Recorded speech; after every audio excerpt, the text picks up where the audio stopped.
వైపు మీరు పోగొట్టుకున్న స్థితిలోకి మీరు వెళ్ళాలి అని అంటే మీ చూపు ఎటువైపు ఉండాలంట? అటువైపు ఉండాలి, తండ్రి వైపు ఉండాలి మీ చూపు. కాబట్టి ఆయన సూచక క్రియల్ని చేస్తున్నాడు. అర్థమవుతుంది? ఎంతమందికి అర్థమైంది? సూచక క్రియలు అంటే ఏంది? సైనింగ్ బోర్డ్స్ అన్నమాట అవి. ఆయన చేసిన క్రియ వైపు కాదు మనం చూడాల్సింది, ఆ క్రియ ఎటువైపు చూపిస్తుంది అనేది మనం చూడాలి. కాబట్టి వీళ్ళకి ఎలర్ట్గా ఉండి వినమంటున్నాడు. ఏమంటున్నాడు? ఆశ్చర్య కార్యములను జ్ఞాపకము చేసుకుని ఆయన చేసిన సూచక క్రియలను ఆయన నోటి తీర్పులను జ్ఞాపకము చేసుకొనుడి. ఆయన మన దేవుడైన యెహోవా. ఎవరంట? మన దేవుడైన యెహోవా. అర్థమవుతుందా? పిలిచి ఏం చెప్తున్నాడు?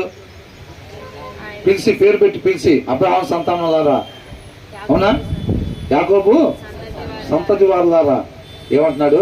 ఆయన మన దేవుడైన యెహోవా అని అంటున్నాడు అన్నమాట.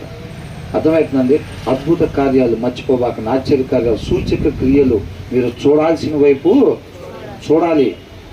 పోగొట్టుకున్న స్థితిని మరలా పొందుకుంటారు. ఉండాల్సిన రీతిగా మనం ఉండేవారు ఉండాలి. ఉదయోగకాలపు ప్రార్థనలు ఈ మాట కూడా చెప్పాలి మనం ఎప్పుడైనా.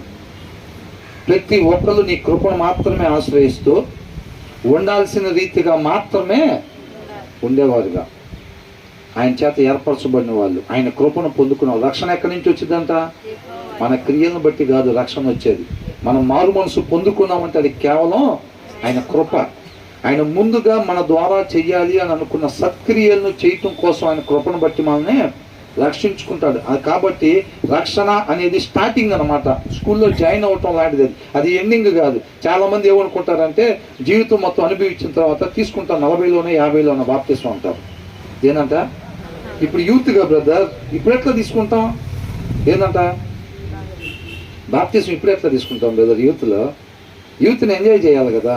యూత్ని ఎంజాయ్ చేసి ఇక నడవలేనప్పుడు, బలం లేనప్పుడు, అయ్యా కొద్దిగా నీళ్ళకార తీసుకెళ్ళి ముంచండి నన్ను, ప్రయోజనం ఏమీ లేదు. బిఎల్ మోడీ గారు తెలుసా? మిషనరీ, గొప్ప మిషనరీ. ఆయన ఓ పెద్ద పేరున్న సినిమా యాక్టర్ దగ్గరికి వెళ్ళి సువార్త, దేవుడి కృపను బట్టి ప్రేరేపిస్తే వెళ్ళి సువార్త చెప్తే, మీలాంటి వాళ్ళకి అవసరం లే కానీ, మీ వయసు వాళ్ళకి అవసరం లే కానీ, నేను గొప్ప పేరున్న దాన్ని నా అపాయింట్మెంట్ కోసం ఎదురు చూస్తూ ఉంటారు జనాలు, అట్లాంటి నా దగ్గరికి వచ్చి ఇప్పుడు రక్షణ పొందుకోమన్నారు, ఇప్పుడు బాప్తిస్మం తీసుకోమంటున్నారా అని చెప్పారు. మొత్తం అయిపోయిన తర్వాత ఆయన వెళ్ళిన తర్వాత పెద్దోళ్ళు కదా, పెద్దోళ్ళ ఇంటికి వెళ్తే ఏం చేస్తారు? పేదోళ్ళ ఇంటికి వెళ్తే ముచ్చట్లు చెప్పినట్టు చెప్తారా? ముందు వెళ్ళగానే కాఫీ టీయో ఇస్తారు. అప్పుడు ఆయన కాఫీ తాగుతుంటే ఆ మాట ఎప్పుడైతే ఆమె అనిందో, ఈయన సగం కాఫీ తాగినాడు, ఇగో మా మిగతా నువ్వు తాగన్నాడంట.